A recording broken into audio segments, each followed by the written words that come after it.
everybody, it's your boy Camarray, and I am back for another wonderful episode of The Report. Happy New Year to everybody. I'm so excited to be back this year, 2021. We've got some amazing things happening and brewing. I hope you guys, again, had a wonderful new year, and hopefully things are going well for you guys at home. Please make sure, now y'all know I'm getting tired of telling y'all, but I'm going to keep telling y'all until we get to this 1,000 subscribers. Please subscribe to this channel, alright? Tell your mommy, your cousin, your sister, and your auntie too, okay? Alright, make sure you also give this video a thumbs up. I know you're going to love the show, so you might as well go ahead and give it a thumbs up right now before you forget, because black people got a little problem remembering. And all my Caucasian camarados, I love y'all too, but go ahead and hit the like button, alright?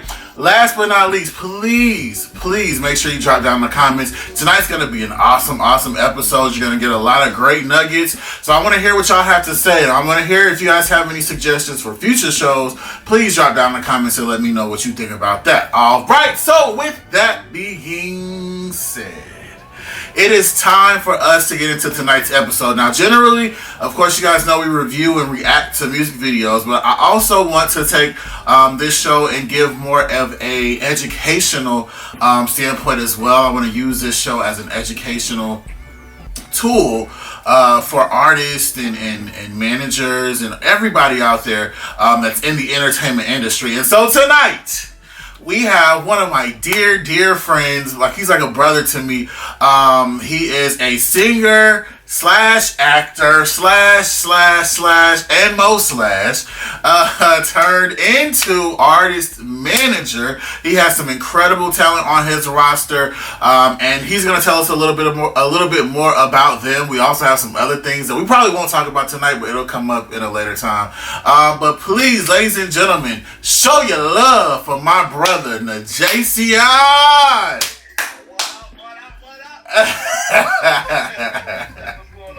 What up? How you doing? How's everything? Everything is good, brother. Everything is good.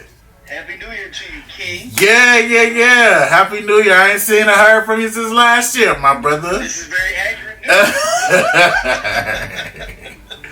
Alright, so tonight I'm gonna jump straight in. Tonight, I'm thinking about doing like a series, if you will, next every Monday. Really just taking time to educate people out there on different topics, right? And of course, we know the music industry is a beast, to say the least. And I'm looking over here at my drink. I forgot to take my first drink of the new year. How about that? If you're drinking at home, salute to you. We've got a little cocktail with a little Don Julio. What's it called? It's Don Julio, the little tequila. All right. So, and if you're out there drinking, of course, as I always say, I encourage you to drink responsibly. Okay. All right. Back into tonight's topic. The music industry is ever changing, and a lot of people get into the music industry and don't really have a clear understanding of what they're getting themselves into. They find themselves without the correct support, such as yourself and other managers. And a part of the difference in the industry is streaming. All right, so if you guys don't know, what used to be the regular payout system, you would have... There are 100 points on the album. TLC had 7. Every point is equal to 8 cents. All right? 7 times 8, 56 cents. But as time went on, we learned a lot. That means every time an album gets sold, TLC gets 56 cents. So 10 million records, $5.6 million. Seems like a lot of money. Well, it's not a lot of money when the record company has spent $3 million to record your album. And in the record business, we pay all costs back to the record company. We pay recording costs, video costs. So now we have $2.6 million left. Well, guess what?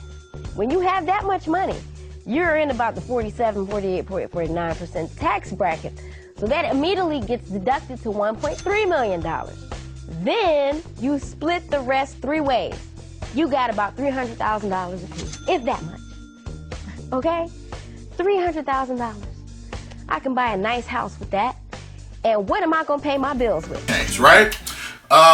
Today's society, we're in the streaming world, and depending on which streaming site you're on, you're almost getting pennies on the dollar. And so in order to make a real living off of your music, you've got to sell like or you got to sell/stream a lot of copies of your music to really get a dent. And so I'm going to throw it to NeJcion just to talk a little bit about how he feels about streaming, what he feels, and what he tells his artists about this new world of streaming, and how we can really capitalize on this new streaming way. Well, for me, I think that streaming is ridiculous, and I think that it's one of those situations where it causes us to lose sight of what we're here to do, and that's, showcase the talent, per se, of the artist. I think it takes away from, because it's a numbers game that we're in now.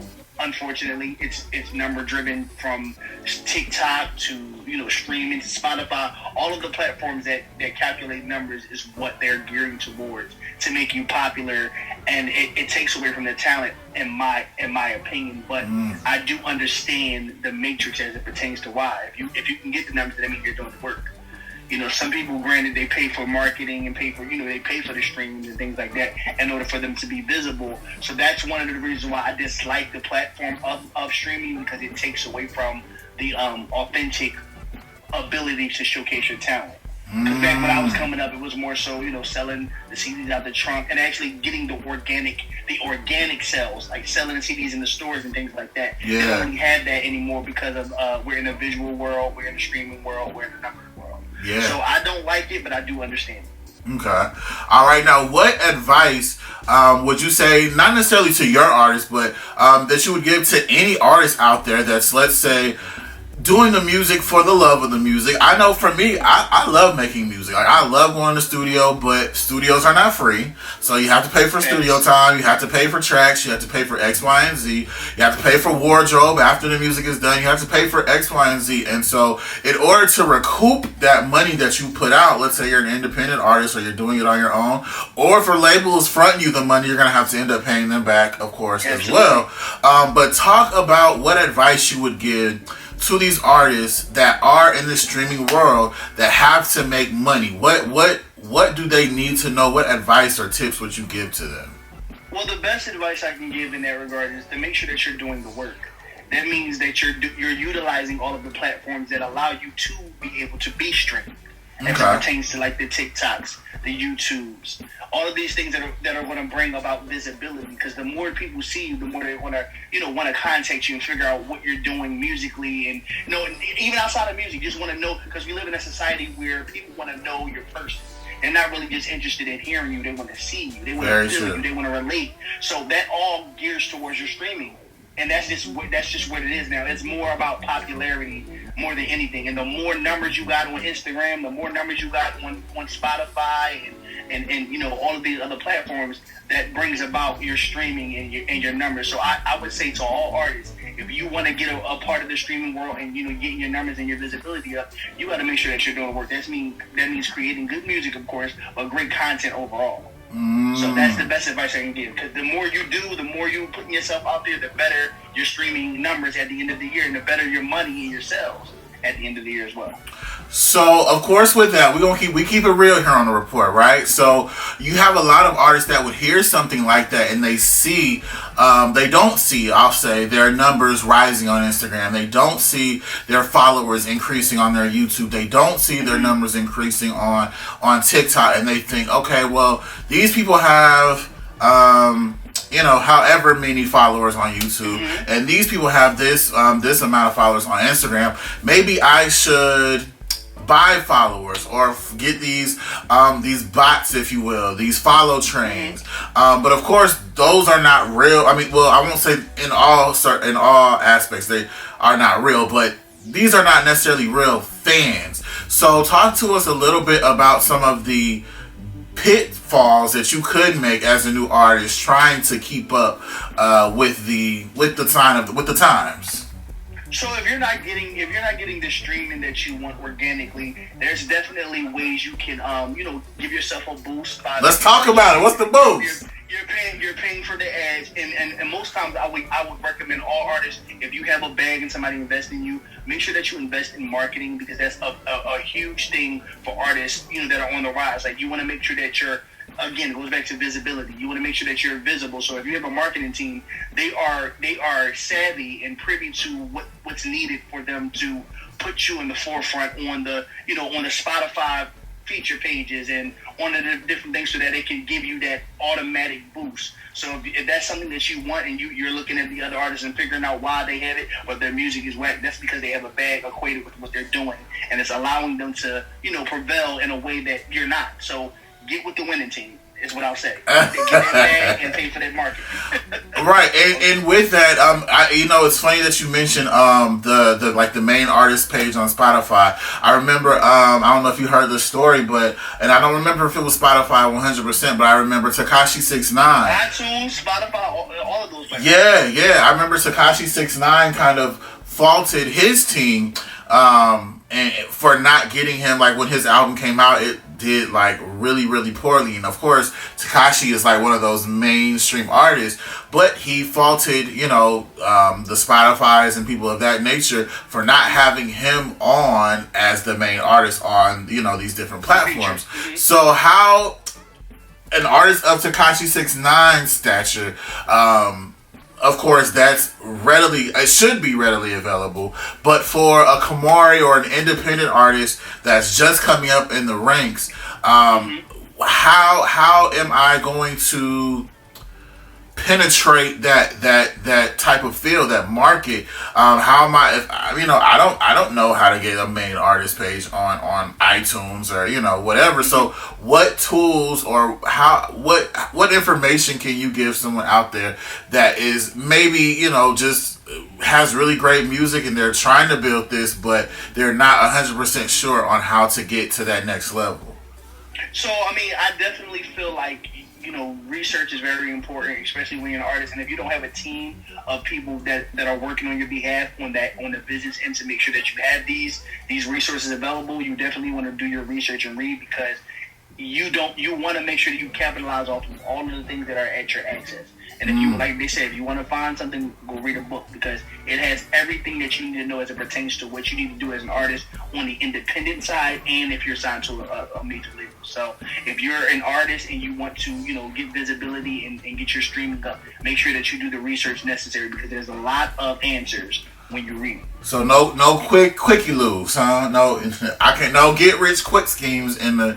It's not really no get rich quick schemes. The only get rich quick scheme that I can give you is making sure that you have the bag associated for marketing. Because if you have the money for marketing, they're going to do their job. They're going to make sure that they place you and submit you. So whatever things is happening as it pertains to like the Audio Max, the SoundClouds, the iTunes, the YouTube, the Instagram, all of the platforms that are going to give you visibility and give you top tier energy because you paid for it.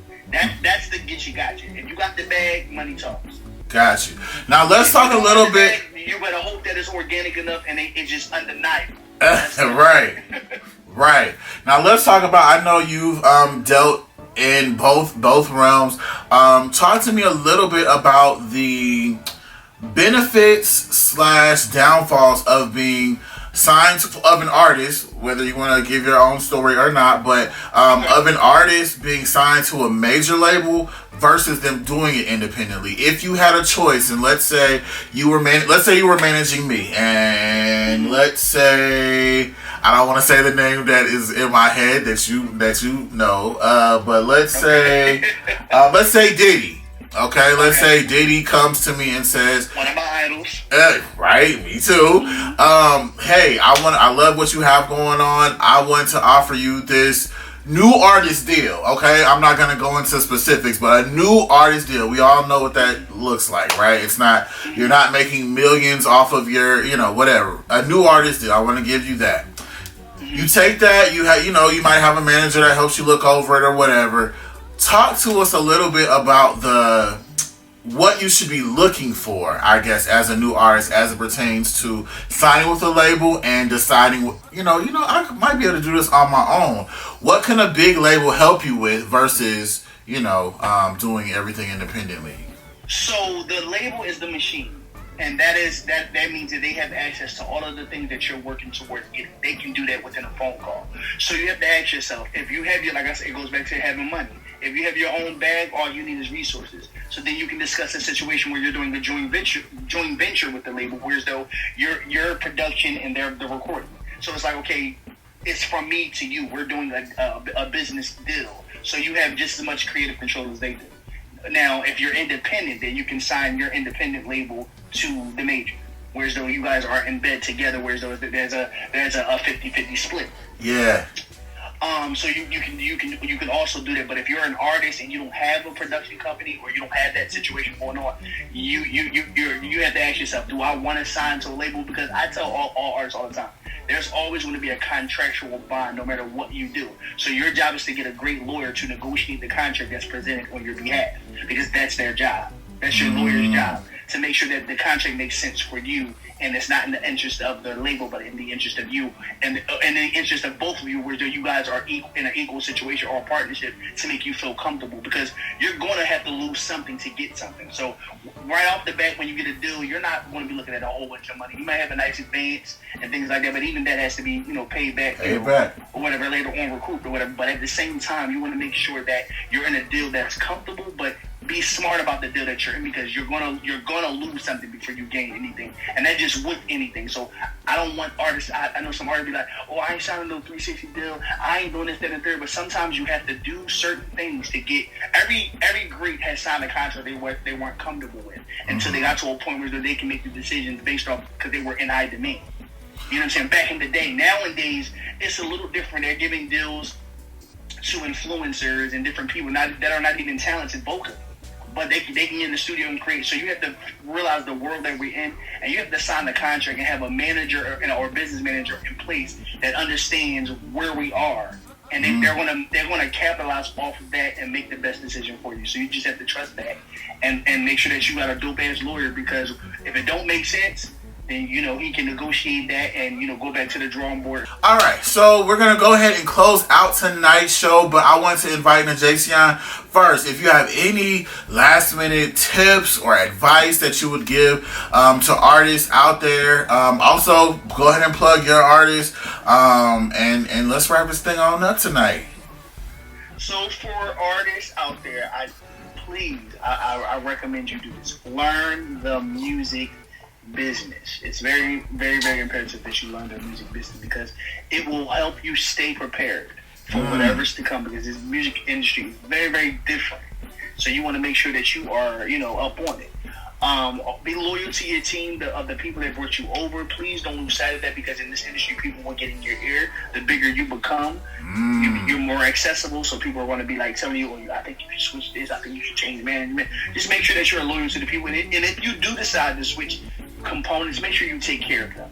I just want to plug my artists. Shout out to definitely Milo on Instagram, Kayla Infinity on Instagram, and Official 2 Unique on Instagram. Shout out to my artists. Yeah. Yeah, y'all make sure y'all go support the NBA artists, you know what I'm saying? They're super, super dope. Amazing talent. And like he said, make sure you guys are studying out there, okay? Because again, today we could be talking about streams. Tomorrow it could be a whole new way of streaming and listening to music. So you just never know. So make sure you're out there. You don't get taken advantage of. With that being said, I want to thank you guys for coming and being on tonight's show. I want to invite you guys to subscribe to the channel, okay? We need to bring these numbers up. So if you like what you're hearing, make sure you subscribe. Speaking of liking, please give us a thumbs up on this video. And last but not least, please make sure you drop down in the comments. Let us know what you feel about tonight's show. And if there's anything you want to hear up in the next episode or future episodes, please let us know that as well. Share this video with your friends. It's definitely, if you know a fellow artist or your little cousin want to be a rapper, whatever, share it with them so they can get this good information. All right, with that being all said, I'm your boy Camarray. I thank you guys for tuning in, and I'll see y'all tomorrow night. Peace.